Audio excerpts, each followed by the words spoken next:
welcome to another episode of the Functional Sportsaholic, as we like to call it, the Sports Talk Revolution.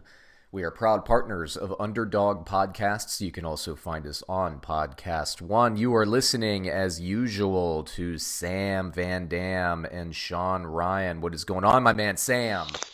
What up, dude? Just halfway through the week and anxiously waiting your arrival. Oh, my gosh. I've had myself a freaking week. So death in the family, as you know, Sam, very depressing. And so, funeral services are today. But on top of that, so I'm flying to Florida, as you just referenced. So I'm flying to Florida on Thursday. It was up in the air whether or not I was even going to be able to come because of the family stuff. And, long story short, I am coming. But I have basically, I knew I was going to have this week when I planned it. I have 5 days of recording and uploading and podcasting and YouTubing and all that stuff. I have 5 days to fit into basically 3 days, but now basically that has gone down to 2 days when you consider, the family stuff with all the services and all that. So, not the best week. It's a little stressful. It's a little sad.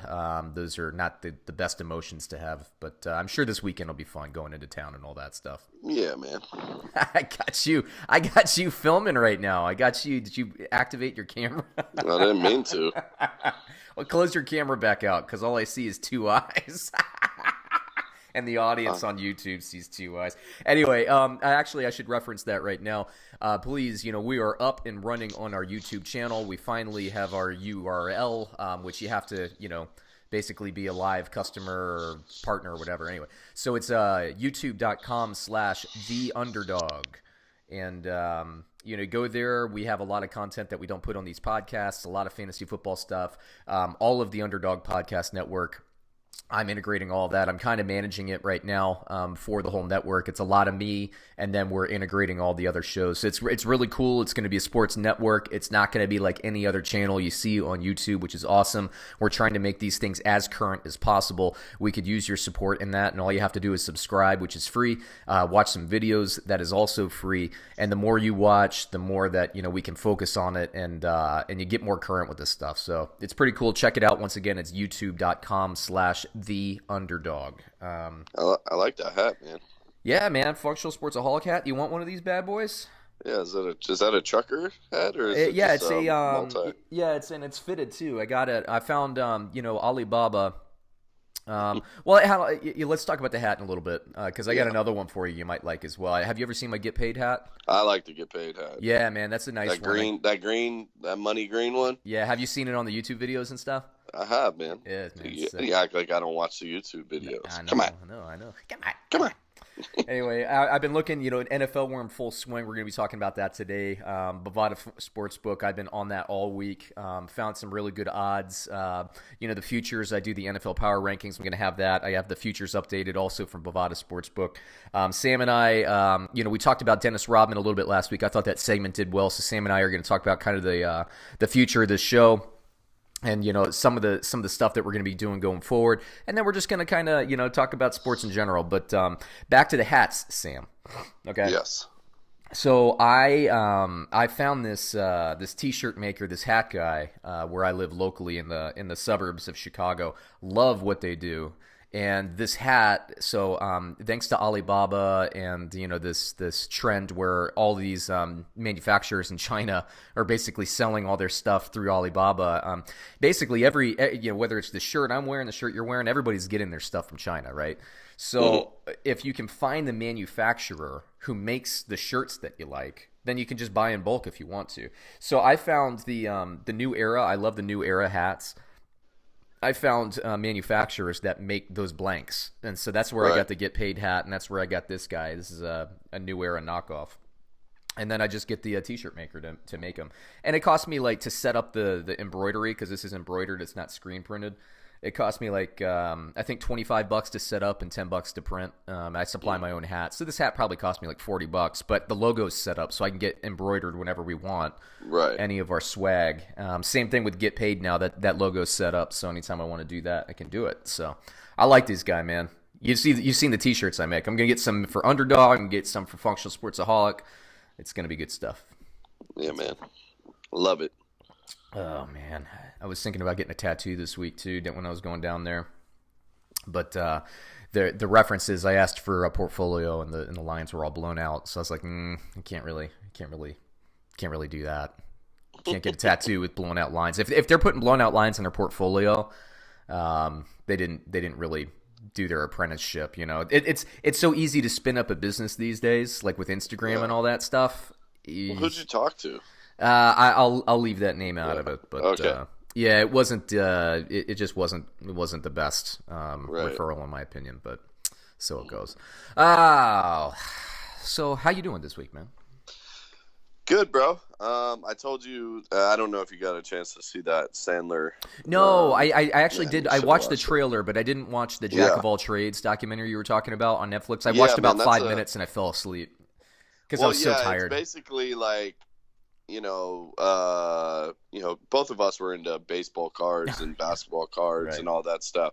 So it's kind of like, you go into it just kind of thinking, it's like, why, where has that market gone? Because there was a time there where, like, you could actually make some decent money in that business. And, like, I guess this guy's dad was, like, owned this big card shop and was making a ton of money and all this stuff. And then basically then it turns into a family piece where his dad just pieced out on the whole family and they just never talked to him or saw him again. And then they eventually track his dad down. So it kind of starts as like a card show thing, which is like, all right, how much can they really get out of this? But then it turns into something else. It's pretty good, man. I was hoping it was going to be like a half-hour thing, and I saw it was an hour and a half. And last night, because I put it on at probably about 10:45 or 11, and I've just been running, especially this week, trying to get everything going, with the pods and the YouTube channel and all that. I've just been going. So it's been rough. But I saw it on, and I was like 5-10 minutes later, I was like out. So I'll go back and watch it. Check it out, man. It is, it is pretty good. Yeah. But they basically talk about that, everyone wanted that Ken Griffey Jr., the rookie card. I actually have one of those, believe it or not. Yeah, and then they found out it was like mass produced, even though like they said it was super limited. So people spent like crazy amounts of money on this Ken Griffey rookie card, but it's like the most produced card ever. So like now it's not worth jack shit. Like so it's just funny, like they went to like all the manufacturers of the cards, like Topps and Fleer and all that. Fleer, oh yeah. So Upper Deck. It's just funny to see, like, these companies were still huge, and there's still a market for it. I mean, if you go to a Target or something, you could see cards and stuff, but it's not what it was. Like, now people want to look at that was kind of like the way you could get like stats for guys back then. Now we have the internet and everything. You could pull up every picture of the guy, every stat, whatever you want. It's there for you. But back then, that's kind of like how we would see like what a guy's career number was, for the back of his card or whatever. And we all went to Big League and all that stuff, and Big League. I remember Big League. Yeah, we all had the binders with like your little like sheets in it and your little slots where you put your cards, and man, those are good days. Yeah, I remember. So like, because we grew up in kind of an interesting era. The computer age wasn't really. I mean, I had a computer in my house my whole life, but like I didn't have the internet until I was about 17, 18, something like that. Well, yeah, I don't think I think it was a little bit. I don't know when you had it, but no, my family wouldn't get it. It was available to us like when I was like 10. But I didn't get it until I was 18 because my mom saw the Sandra Bullock movie. My mom saw the Sandra Bullock movie, The Net, and then she thought that like that people were going to use the internet to ruin our family and kill all of us. So like we weren't allowed to have the internet until she became a stockbroker, and then she wanted to follow the finance lines and all that. Right. Yeah, which actually served us well as a family. So I can't. It's probably good, Now we're in the day and age where people can ruin your whole family and everything through the internet. So, they're not a sponsor of the show or anything, but at this point, like with because you have retirement accounts, you and I have worked long enough that there's 401ks that you have set up through work and all that. You have to have LifeLock now because. Right. It used to be like you're worried about people breaking into your house and stealing stuff. Now you have to worry about them stealing your identity and actually like moving all of your money out of your bank accounts when you're not paying attention. And so like LifeLock, to me, it's expensive and I hate doing it, but it's like just as important to me as health insurance. Right. At this point, I mean, it's if you have a like an investment account, you have to do it because it really is. It's just how the world is now. So yeah, we have LifeLock. Kind of sucks. But back to the card stuff. I used to collect. You remember Cal Ripken Jr. was like my favorite player growing up. Yeah. Rooting for those awful Orioles teams, which I still do, as I'm ashamed to say. Yeah, the Cal Ripken Jr., I had like every single card that was available. I would go to card stores and find new variations of card because they would have them organized by player.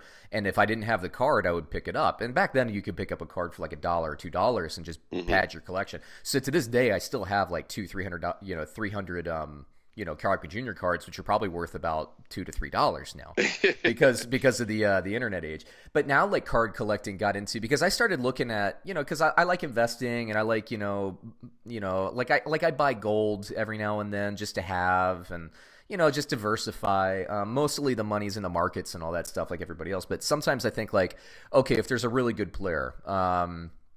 Let me just say, like, okay, let's say Patrick Mahomes. If you could go back and get a rookie card for Patrick Mahomes, like one of the really good ones. Now, if you buy a pack of cards, you get like 6 cards in a pack, and the packs are like $200 because of like these authentication stuff. It's just kind of weird. It's hard to make money on it anymore, I think. Yeah.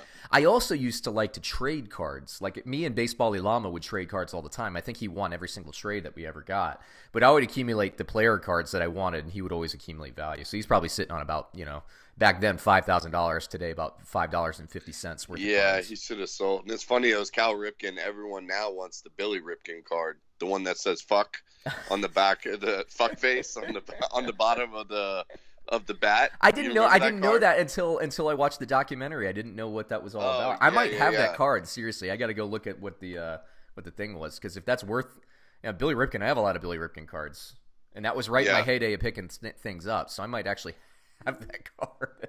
I think that's what people like or want more than anything, just because it's funny. Yeah, they slipped that in there, But yeah, it's an interesing watch. So, and that 1989 Sandler Fleer, trailer, dude. I'm looking it up right now. I might have that card. I gotta go look at they're all in my basement. Even though my basement flooded, I elevated my baseball card collection to make sure they wouldn't. 1989 Fleer 616 worth $1,000 if rated a 10. I'm sure mine wouldn't be rated a 10.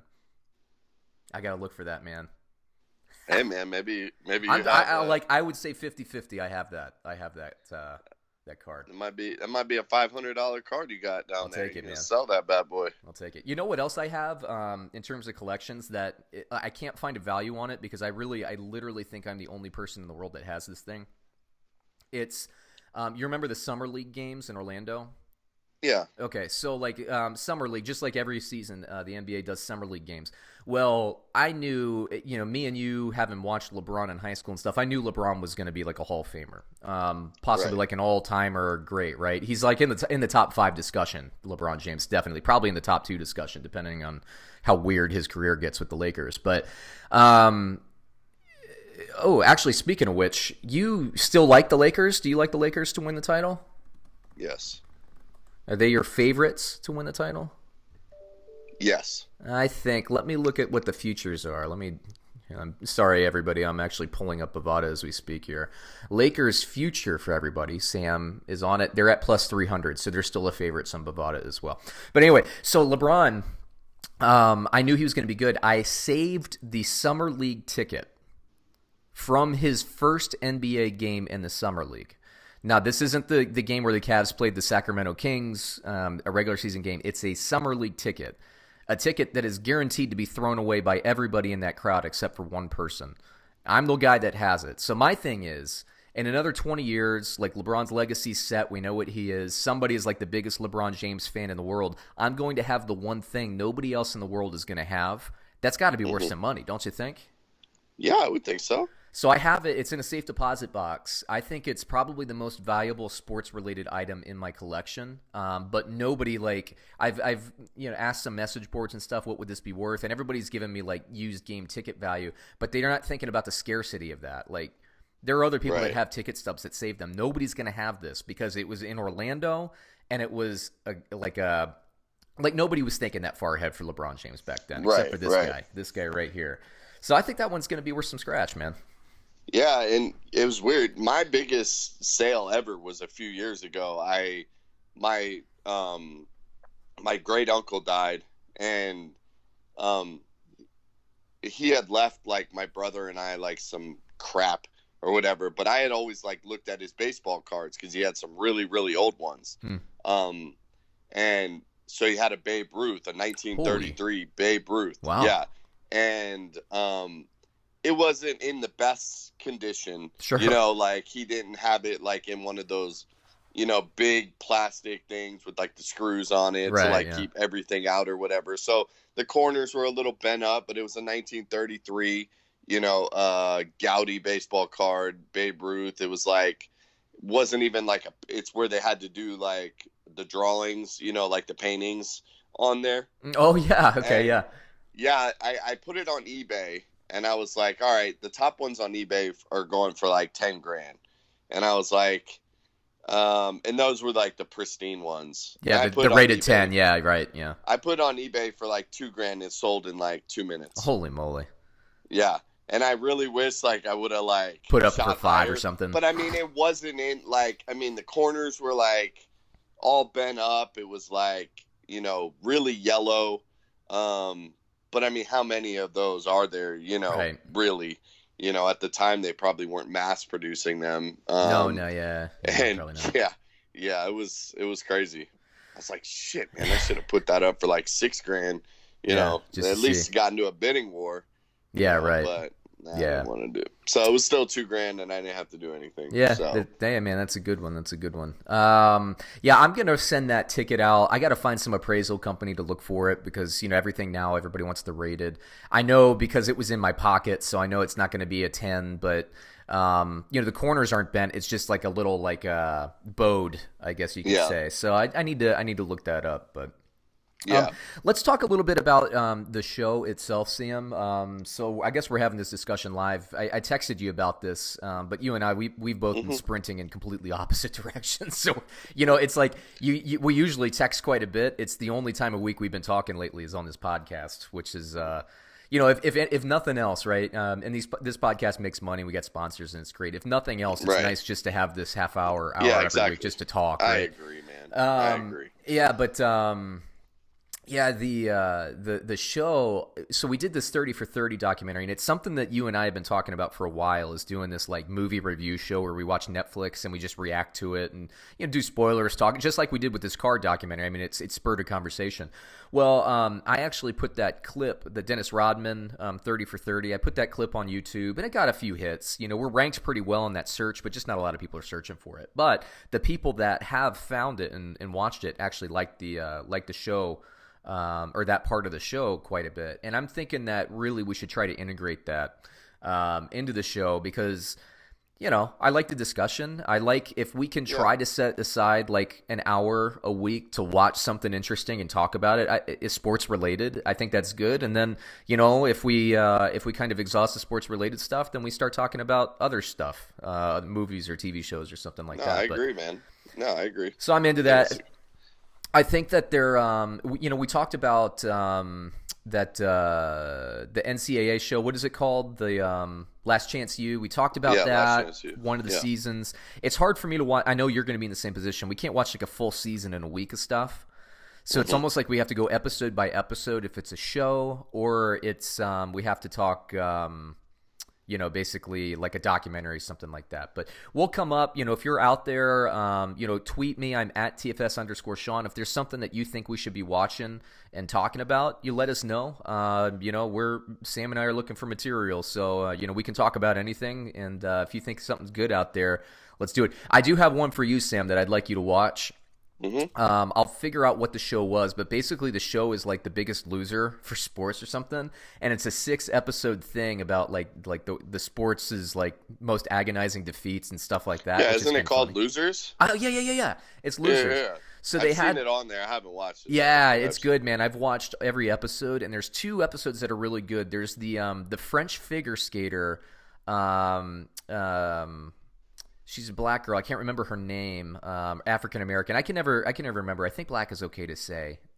When I look, because I do look this up, sensitivity and all that, I see some Yeah. people that say I don't want to be called African American. I see some people that say I don't want to be called black. So I don't know what to say. I apologize if that's offensive at all. I'm just trying to do the right thing. But anyway, so she's African American, or African French, I should say, and was just dominant, but never won a gold medal. So there was one.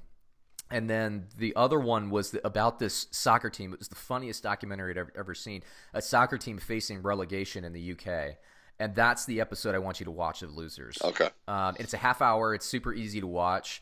And it's just funny. And then there's another one that's a little bit more of a serious thing that I would also like you to watch. I mean, we could probably just pick those episodes off one at a time because they're really good. And then we'll just scour Netflix, man. See what we got. For sure. All right, man.